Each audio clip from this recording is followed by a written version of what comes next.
Good morning all. Today we are going to see the second experiment in our electrical machines lab, that is the OCC test of DC shunt generator. In the connection diagram of the same experiment in virtual lab setup, there are some errors in it. So I will be depicting this experiment to you with the actual lab setup. This is basically the circuit which is being used to plot the OCC. The prime mover used here is actually DC shunt motor. We are using a 3-point starter to start this DC shunt motor. While varying this field rheostat, we will be able to change the speed of the DC shunt motor to the rated speed of this DC shunt generator, as both of them are mechanically coupled. The field current of the DC shunt generator is varied by varying this rheostat, and the corresponding readings of the field current is taken using this ammeter. As this experiment is performed under no load condition, this switch remains open when we are plotting the OCC, and the values of no load induced EMF for different values of the field current are obtained from this voltmeter. The theoretical concept of this open circuit characteristics or magnetization characteristics. Good morning all. Today we are going to perform the experiment open circuit characteristics of DC shunt generator. In order to run the generator at the rated speed, the prime mover used here is actually a DC shunt motor. The mechanical coupling arrangement of both the DC motor and the DC shunt generator, whose characteristics is to be plotted, can be seen here. The terminal boxes of both the machines, that is the prime mover DC motor and the DC shunt generator, whose characteristics is to be plotted, is given here. The connections are made in accordance with the circuit diagram. Once after the connections are verified to be the correct one, we will be starting the DC motor with the help of a 3-point starter. Thereafter, by adjusting or varying this rheostat of 290 ohms, we will be able to achieve the rated speed of the DC generator. In our case, it's 1500 RPM. Once after the rated speed of DC shunt generator is reached, we will take the readings of this ammeter and this voltmeter before field excitation is being provided. Since this ammeter is used to measure the field current, in our first reading the value of this ammeter will be 0, and we will be able to get the value of this voltmeter, which is actually the magnitude of induced EMF which is caused due to the residual magnetism. Thereafter, we will be providing the field excitation to the DC shunt generator by using this switch arrangement.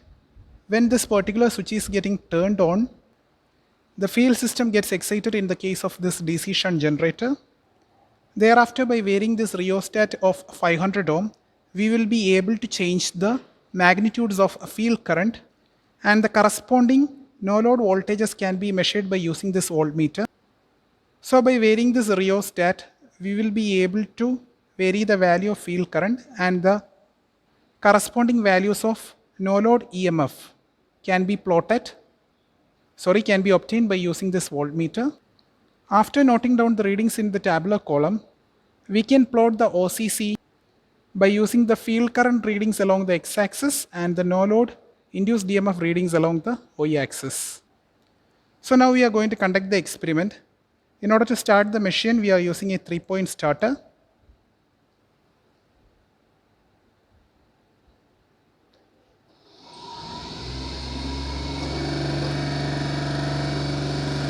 Now it's very clear that the machine starts running. Now we have to achieve the rated speed of the DC shunt generator. In order to achieve the rated speed of DC shunt generator, we have to vary the rheostat of DC motor. Now we are going to vary the field rheostat of prime mover in order to achieve the rated speed, that is 1500 RPM of DC shunt generator.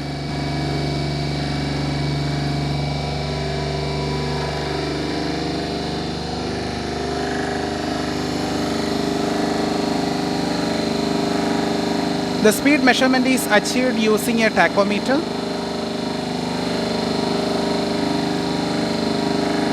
We have maintained the speed of the machine very much close to its rated speed, that is 1500 RPM. First, we will take the reading without providing the field excitation to the DC shunt generator. Since we haven't provided any field excitation to the DC shunt generator, The reading of the field current seems to be 0 here. You can see it very clearly. And the reading of no load induced EMF is very much close to 10 volt. Actually, it is having a multiplication factor of 2. So the voltage which you will be getting here is actually 21 volt.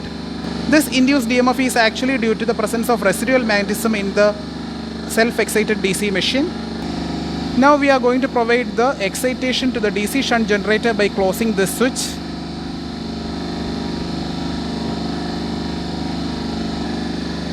Here you will be able to see the new reading. The shunt field winding current reading is 0.05 and the corresponding no load EMF is actually 48 volt. As I told, there is a multiplication factor of 2. Now further we are going to vary the field current. That is, we are changing the excitation of DC shunt generator and the corresponding field current readings are taken. Now you can see the field current reading is actually 0.1 ampere and the corresponding voltmeter reading seems to be very much close to 100. Similarly, by varying this rheostat, we will be able to take the different readings. After taking a minimum of 6 readings, you can plot the characteristics, that is the open circuit characteristics, by plotting the field current along the x-axis and the open circuit voltage which you have obtained from this voltmeter reading along the y-axis. This is how we are performing the open circuit characteristics experiment of DC shunt generator using the lab setup. The readings of both the no load induced EMF and the field current at rated speed are tabulated here. You can note down the same readings in your record also. Using these readings, the OCC is plotted at rated speed and it is shown here. Both these readings and this characteristics image is taken from the record of one of your seniors. So you can also note down the same reading and you can